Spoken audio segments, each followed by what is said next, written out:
Bonjour à tous et bienvenue pour une toute petite vidéo qui concerne tous les niveaux, lycée et supérieur, seconde, première, terminale, L1, à propos de ce à quoi s'intéresse la science économique. La définition de référence de la science économique que l'on trouve dans quasiment tous les manuels d'économie est celle de l'économiste britannique Lionel Robbins, ancien directeur de la LSE, London School of Economics. Selon Lionel Robbins, 1898-1984, l'économie est la science qui étudie le comportement humain comme une relation entre des fins et des moyens rares à usage alternatif.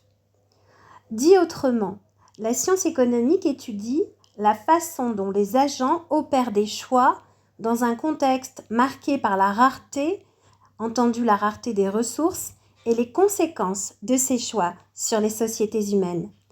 La notion de rareté est centrale dans ces deux définitions et nous allons nous interroger sur cette notion dès à présent. Mais alors, qu'est-ce que la rareté ? Je vous propose de répondre à cette question à partir d'un extrait du manuel Principes d'économie de John Sloman chez Pearson. Lorsqu'on demande aux gens s'ils aimeraient avoir davantage d'argent, l'immense majorité répond oui sans hésiter. Ils voudraient plus d'argent pour pouvoir acquérir plus de biens et services. Et cela s'applique aussi bien aux personnes modestes qu'à la plupart des gens aisés.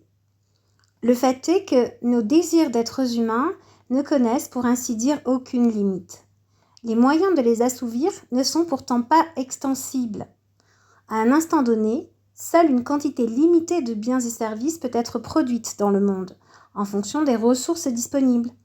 Ces ressources ou facteurs de production se répartissent en trois grandes catégories. Ressources humaines, le travail, la main-d'œuvre se trouve limitée à la fois par le nombre et par les compétences.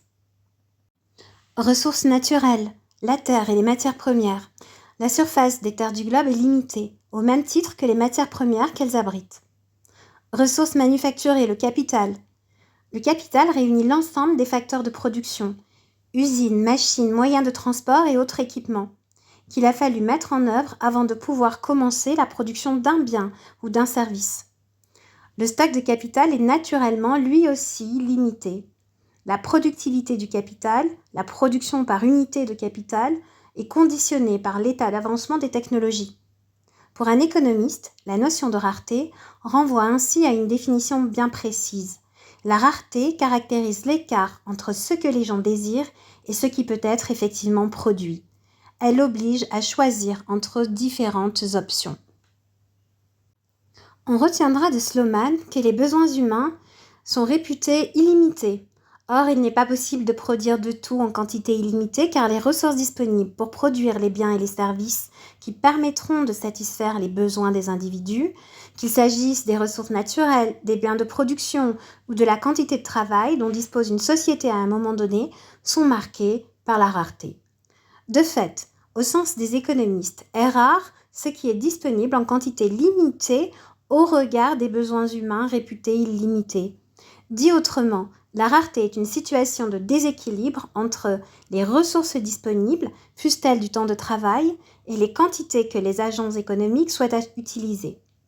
Ainsi, la baguette de pain est un bien rare, car elle ne peut pas être fabriquée en quantité illimitée. En effet, pour réaliser une baguette de pain, il faut de la farine. Or, pour produire du blé, il faut exploiter des terres fertiles, qui ont une superficie limitée. De plus, ces terres peuvent être utilisées à d'autres fins, par exemple pour la culture du maïs qui permet de nourrir les animaux. Ainsi, dans les activités humaines, disposer d'une plus grande quantité d'un bien implique en général de disposer d'une moindre quantité d'un autre bien. Ainsi, la rareté oblige à choisir quelle utilisation faire des ressources disponibles à un moment donné.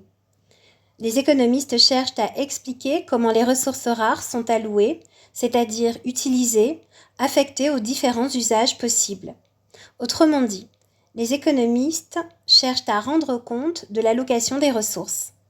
Décider de poursuivre ses études une année supplémentaire plutôt que de travailler dans un restaurant, choisir d'installer son usine dans un pays plutôt que dans un autre, décider d'augmenter le montant des dépenses dédiées à l'éducation nationale sont des exemples de décisions qui intéressent les économistes.